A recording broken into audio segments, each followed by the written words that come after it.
Hello বন্ধুরা, আমরা এখন চলে এসেছি ইতিহাসের সাক্ষী হয়ে দাঁড়িয়ে রয়েছে আমাদের ফরিদপুর জেলার 22 রশিদ জমিদার বাড়ি।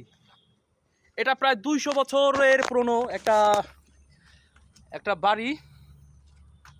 আগে তারা জমিদার ছিল। ফরিদপুর জেলার সদরপুর উপজেলার 22 রশিদ গ্রামে এই বাড়িটি অবস্থিত। আপনারা দেখতে পাচ্ছেন বাড়িটার অবস্থা এখন ধ্বংসাবশেষে পরিণত হয়েছে। তো আমি আপনাদেরকে ঘুরে ঘুরে দেখাচ্ছি। এটা হচ্ছে বাড়ির একটা ছাদ। তো এই দেখতে পাচ্ছেন, আর আমার এই পাশে যা দেখতে পাচ্ছেন এটা হচ্ছে ঘাটলা। বাড়ির মেন গেটের সামনে ঘাটলা। আর আপনারা দেখতে পাচ্ছেন ওই দিকে দেখতে পাচ্ছেন ওটা হচ্ছে বউ ঘাটলা। তো এটা হচ্ছে তাদের পুকুর। খুবই মনোরম একটা জায়গা, না দেখলে বিশ্বাস করবেন না।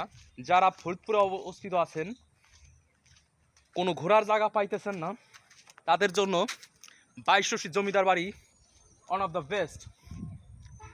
দেখতে পাচ্ছেন বাড়িটা নির্মাণ হয়েছিল ইংরেজ আমলে। এটা একটা রাজপ্রাসাদ। তো আমি ঘুরে ঘুরে আপনাদেরকে এখানে দেখাবো। বাড়িটার মানে কারুকার্য দেখে মনে হচ্ছে সেই আমলে কতটা প্রসিদ্ধ ছিল কারিগর। তো আমরা এখন চলে যাচ্ছি। কি দেখছেন, কি সুন্দর কারুকার্য ছিল। দেখেন এই যে বাড়িটা, এই যে ছিল একটা ছাদ। তো আমি এখন যেখানে দাঁড়িয়ে রয়েছি দেখেন, এটা হচ্ছে 3 তলার উপর আমরা দাঁড়িয়ে আছি। তো তখনকার দিনের রুমের আর্টিস্টগুলো দেখেন। তো এখন আমি নিচে যাব চলে, আপনারা আসুন আমার সাথে। দেখেন নিচের সিঁড়িগুলো কতটা সুন্দর ছিল। এই যে মানে না, এক কথায় না দেখলে বিশ্বাস করা যায় না। এখন আমরা নিচে যাচ্ছি।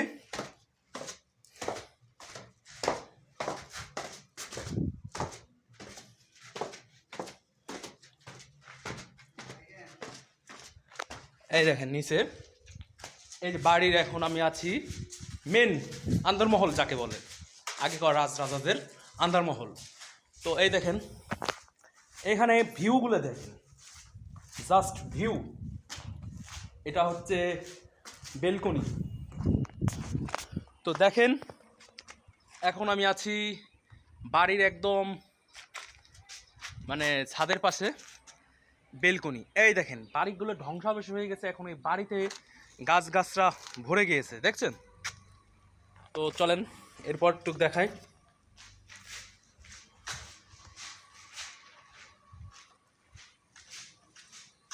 এই দেখেন বাড়ির ভিউটা দেখেন, শুধু জাস্ট অসাধারণ ভিউ।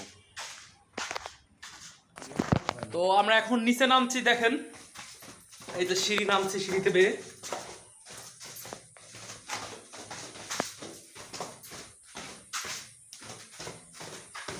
এটা আসলে আমাদের একটা খুব সুন্দর একটা ভ্রমণ ছিল। তো ব্লগ ভিডিওতে আমি সব কিছু তুলে ধরতে পারিনি। তো দেখেন এই যে আমরা এখন নিচে নামছি, এটা হচ্ছে ভিতর বাইরের ভিউ। তো আরও কিছু আপনাদেরকে আমরা দেখাতে পারতাম, সময় স্বল্পতার কারণে দেখাতে পারলাম না। দেখেন জাস্ট ভিউটা দেখেন, অসাধারণ ভিউ। দেখছেন এটা কতটা পুরনো বিল্ডিং। বিল্ডিংটার বয়স প্রায় 2 বছরের বেশি হবে, সরি 200 বছরের বেশি হবে। কিন্তু 200 বছর মনে হচ্ছে না, কতটা আমরা ইউনিক মনে হচ্ছে। দেখছেন? ধন্যবাদ, ভালো থাকবেন সবাই। আবার দেখা হবে নতুন কোনো ভিডিওতে।